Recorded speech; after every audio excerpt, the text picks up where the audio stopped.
বিকেলে অনেক ঠান্ডা বাতাস।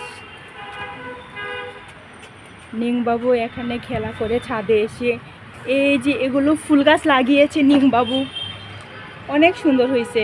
নিংবাবুকে এখানে তুমি পানি দাও এখানে? হ্যাঁ, কালকে মাত্র পানি দিছে এখানে, অনেক সুন্দর হয়েছে। এটা কি কচু পাতা গাছ নাকি? অনেক সুন্দর। হ্যাঁ,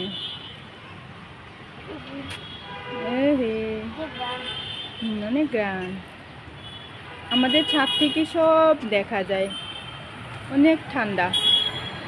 ঢাকা শহরে অনেক গরম, কিন্তু সিলেটে অনেক ঠান্ডা। রোদ হয় দুপুরে, কিন্তু রোদের তাপ কম। বিকেলে ছাদে আসলে